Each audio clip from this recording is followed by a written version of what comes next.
Hey guys, what's up? This is the Xeon E5-1650 V2. This CPU was released in 2013 and could be had for about $600. But today, these CPUs can be easily found on eBay for about $50 a pop. In today's video, I want to see if this old Xeon CPU, paired with some, random Chinese motherboard, can actually make for a formidable and cost-effective gaming PC. A lot of people have been asking me to look at old Xeon CPUs as a means of, getting into PC gaming on a budget.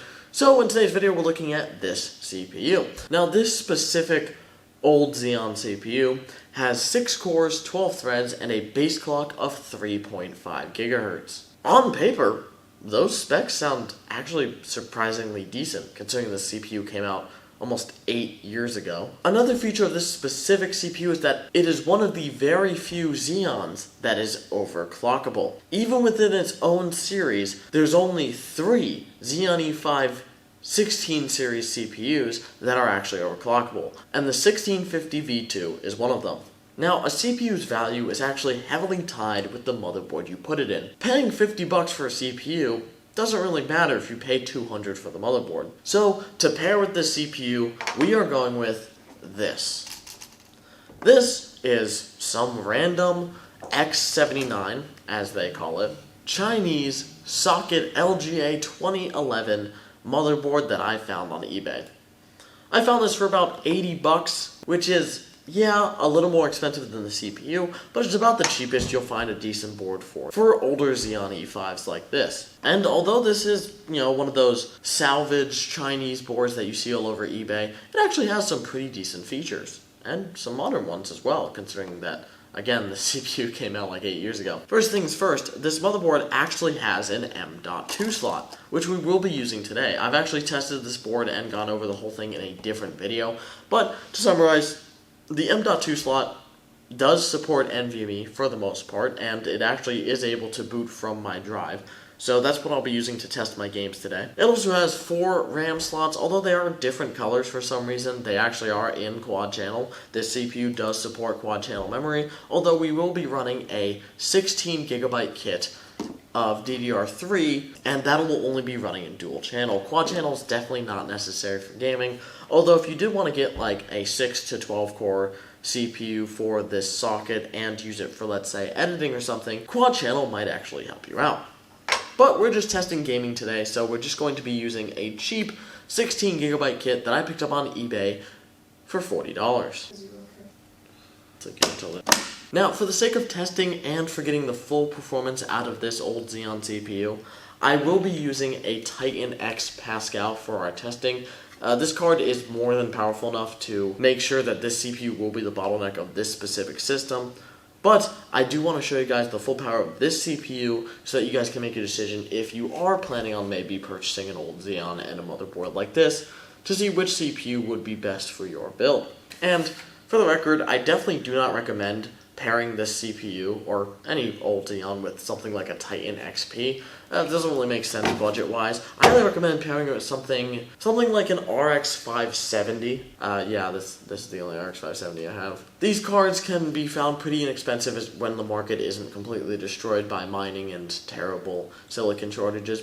And for around $100, a 570 is definitely a powerful enough card for a system like this to actually get some decent gaming performance. And finally, for cooling our CPU today, we're going to be using this stock Intel liquid cooler.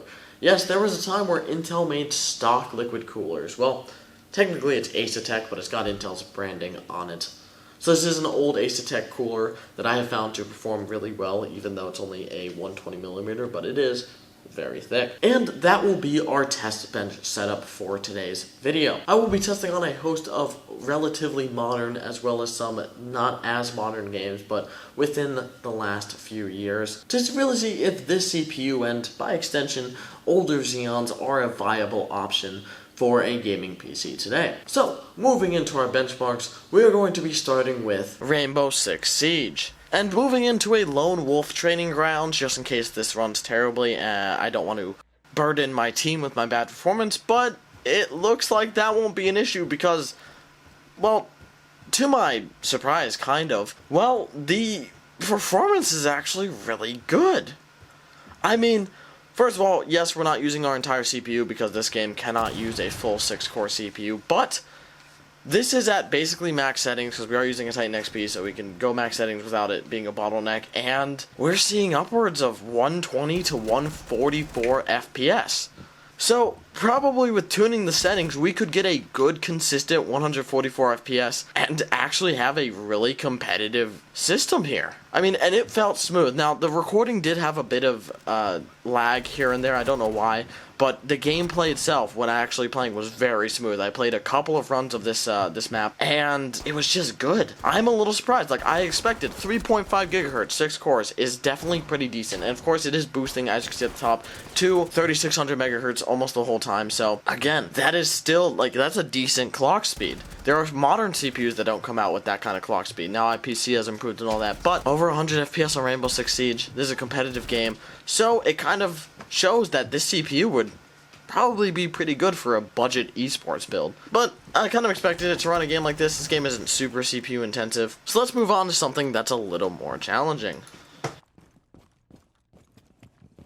Moving on to Hitman 2. Hitman 2 is a little more CPU intensive than games such as Rainbow Six Siege because there's a lot more NPCs, a lot more logic in the game. And moving around and just doing a tiny bit of assassinationing, we can definitely see that, yeah, no, again, it performs rather well. Over 60 FPS at most parts in the map, with a decent amount of NPCs on the screen, is pretty impressive. Now, we are playing at about medium settings with best simulation quality though, so we are getting the most out of this CPU. And again, I am very surprised. This is performing very well. Again, I did move around the entire map while testing this CPU, and it's the entire time there was no stutters. Frame times are really good. That's usually what suffers with old CPUs, is the frame times, not so much as the FPS. But we're seeing over 100 FPS at some parts. We're about around 10 milliseconds average on our frame times. That is really good. So in conclusion for Hitman 2, again, to my surprise, this 1650 V2, an almost 8-year-old CPU, is able to run it. So let's move on to our next game. Moving on to Black Ops Cold War Zombies. Yes, zombies, because multiplayer is terrible and it's stupid, and so is the people who make these games. But moving on to this new Outbreak Mode, which is kind of boring, but what? And actually, this is a mix of medium and high settings, which doesn't really matter because the CPU doesn't really care about your settings half the time. And we are getting a 60 FPS and above at most points in the map. This is extremely smooth and extremely playable. For a game that came out 7 to 8 years after this CPU, I honestly couldn't tell the difference between a CPU like this and a modern i5. Call of Duty tends to be very GPU bottleneck with these newer games and the higher graphics, but they can definitely destroy a CPU if it's not powerful enough. And as we can see, this old Xeon, again, a $50 CPU, is handling really well. To put that into perspective real quick, the Athlon 3000G from AMD is the only modern CPU that is a decent performer that costs $50. And that CPU would be chugging right now. So in this is the second most modern game that I have in this suite of benchmarks, and it is running pretty darn great. So again, I'm impressed by this old CPU's performance. I mean, I kind of expected a little bit like this, because again, 3.6 gigahertz on a 6-core, which sadly most games can't use a full 6 cores, but hey, they'll try. And that leaves us some extra cores for, I don't know, recording or something, who knows, so future video.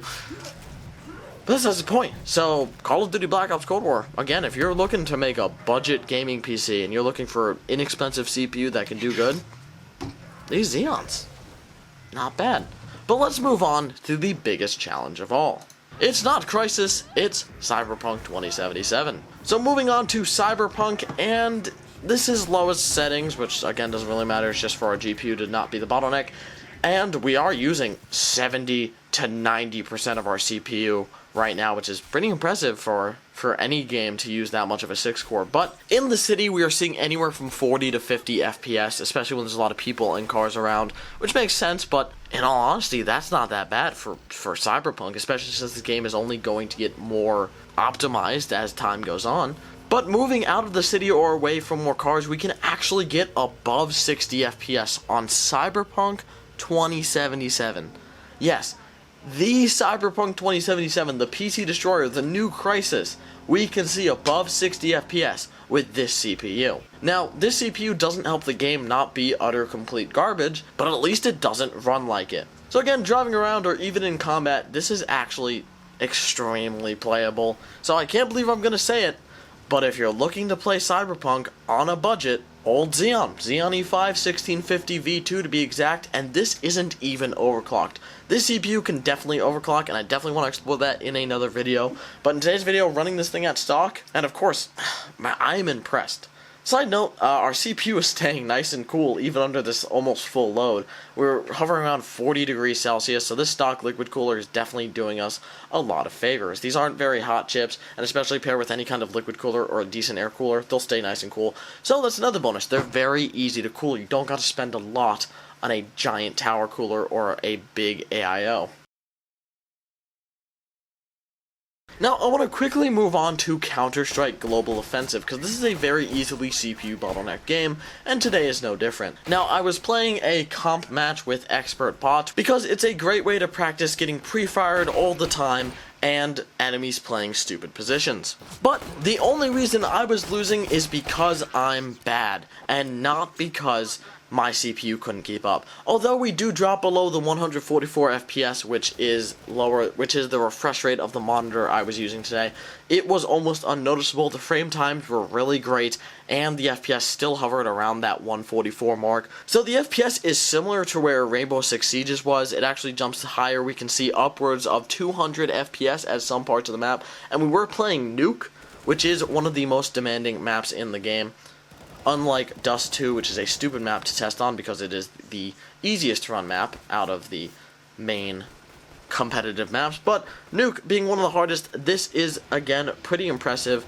Now, whether or not you think it's worth it to get a CPU like this that can't exactly hit that full 144 FPS, but can get really close, and especially for 50 bucks, is entirely up to you, but in my opinion, as someone who's been playing CSGO and CS for a long time, I can definitely play with the CPU. I could play a comp match with CPU. I could stream with this CPU without noticing really anything wrong. So definitely very impressed.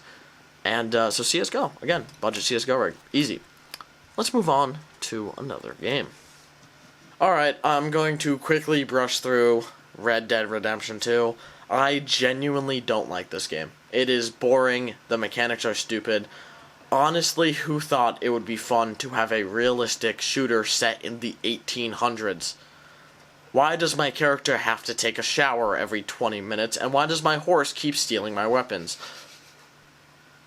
But that's beside the point. So, moving into Red Dead Redemption 2, and our GPU is the bottleneck. We are running with a Titan XP. This is an insane graphics card. But it is still the bottleneck, because the settings in this game don't actually matter. You can turn them to the lowest or the highest and your card will run the same, 100%, because this game sucks. But our CPU wasn't the bottleneck, and we held easily a 60 FPS, even while taking off people's limbs, heads, and everything else, because yes, shotguns, they do that. So, yeah, Red Dead Redemption, woohoo, it runs, yay. Moving on to a better game. And finally, I want to try a not as modern game. This game actually came out about the same year that the CPU came out, but this came out 2 years later on PC than it did on console, which is something I actually often forget. So technically, it really came out 2 years after the CPU, but moving into GTA 5 Online, I have recently realized that testing story mode is utterly stupid, because the FPS is actually can vary wildly between story mode and online because of just the sheer amount of BS they've added over the years to online. But moving on to GTA Online, just kind of messing around, blowing stuff up, getting a helicopter, flying, committing war crimes. You know, the usual on a Saturday night.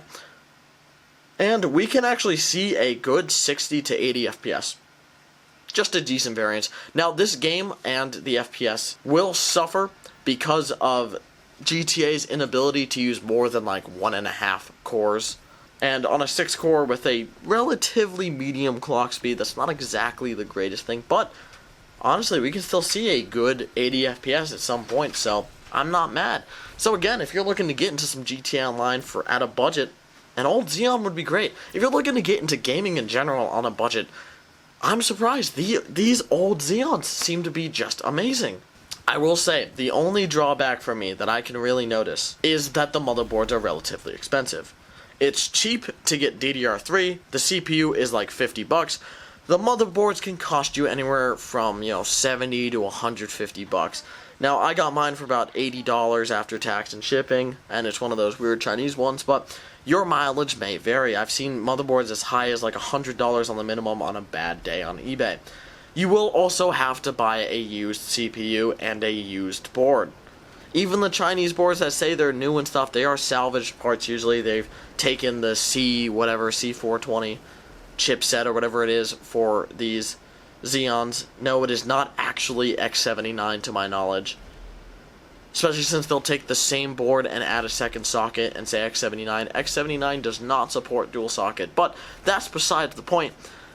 I am very impressed with these CPUs, and if you can find a decent priced board paired with this $50 CPU and maybe some $40, $50 at the max DDR3, a decent kit, even if you get quad channel, would probably be better, but you can definitely get a great gaming experience on one of these CPUs. I am very surprised, and I'm happy to report on this. This is awesome.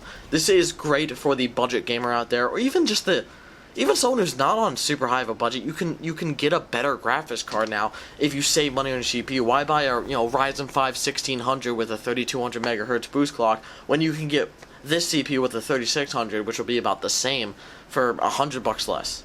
So, in conclusion, old Xeons might be a great way to save a lot of money on your next gaming PC. I hope you guys kind of enjoyed this little testing video showing off this Xeon E5-1650 V2. And I hope this will help all my budget gamers out there who are looking to get a decent deal on CPUs and such. But that's the point. Thank you guys so much for watching. I love you guys, and I'll see you in the next one. Peace.